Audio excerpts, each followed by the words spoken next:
What I like to do now is look at some additional vector problems, but in these problems I'm going to use a trig approach to solve them, not so much a vector approach. From this section on out through the rest of our vectors, I'm going to discourage you from viewing examples from the online course and instead look at examples that I've given you as um, keys to work your problem. I'm fixing to take a very different approach than the book does.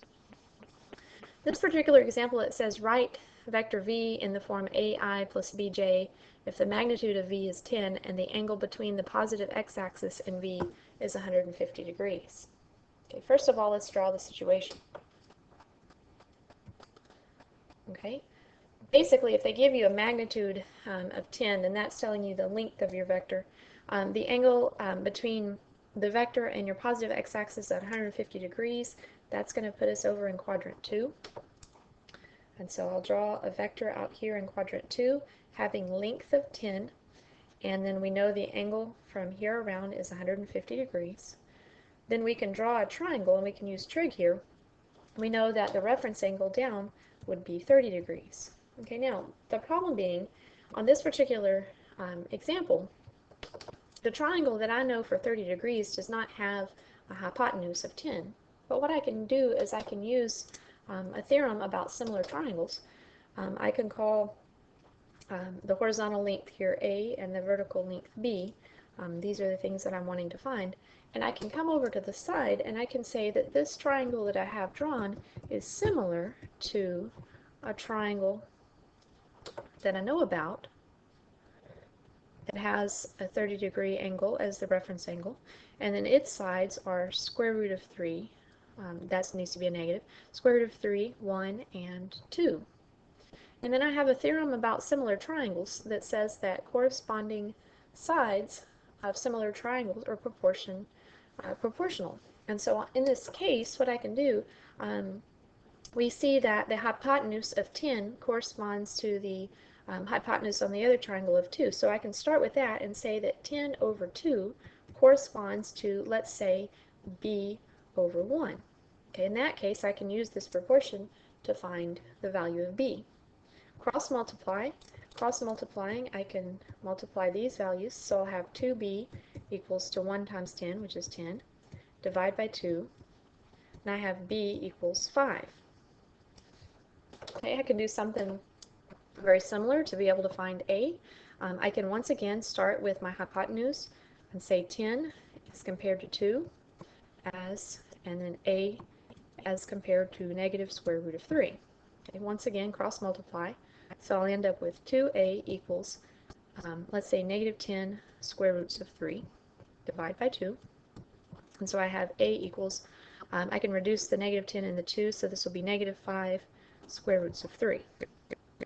Okay, so I have my a component and my b component, and so I can say that that particular vector in the form a I plus bj is negative 5 square roots of 3i plus 5j. And there is my vector in that position form. I can look at another example. This is a application of the same kind of question. This one says a child pulls a wagon with a force of 28 pounds. If the handle of the wagon makes a 45-degree angle with the ground, express the force vector in terms of I and j. They're asking the same question, they just put it as an application. Same thing there, draw you a picture here. We're going to say that this is indicating the handle right there at the origin. We have a 45-degree angle with the handle in the ground. We have a force of 28, so that side's 28. We can create a right triangle. Okay, once again, for that kind of a right triangle, we don't know about a right triangle that has a 45-degree reference angle and a hypotenuse of 28. But if I label this side A and this side B, I can say that this triangle is similar to, and then draw another triangle, one that I know something about, this having 45 degrees here. The sides are 1, 1, square root of 2. And then once again, I can use proportions to find my A and my B. So in this case, I can say the hypotenuses compare as 28 over the square root of 2 equals, and then let's say I'm trying to find b, so this will be b over 1.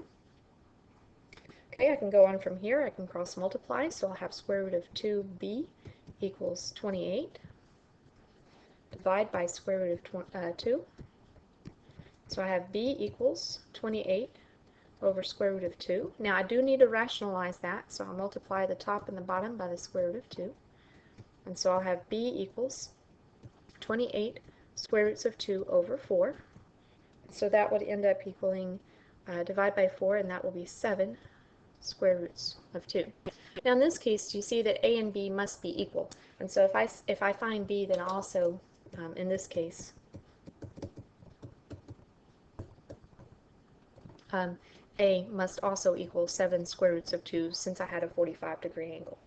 And so v would equal 7 square roots of 2i plus 7 square roots of 2j. This concludes this lesson on applications of vectors using trig.